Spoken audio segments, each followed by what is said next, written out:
So, yan na yung order namin. Dumating na sa akin na yung chicken burger deluxe. Sa kanila yung Arabia. So, yan yung mag-ina. Tapos ito naman yung anak kong isa. Kakarating na yung isa kong anak. So, ayan na sila. So, ayan, nakakain na kami kasi late na. Gutom na kami lahat. So, hindi gano'ng karami tao sa McDo kasi maaga kami. Alas 3 pa lang. Hindi po mag-3 nandyan na kami. So, kami yung nauna. Mag-isipag datingan pala yung mga tao dyan. So, yan na siya. Yan, kain na. So, iiyak pa yung anak ko, yung isa. Kasi hindi siya satisfied sa meal niya.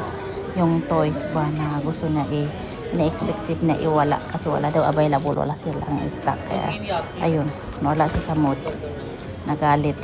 Sabi niya, bakit hindi ito yung toy na gusto ko na makuha ba sa Happy Meal?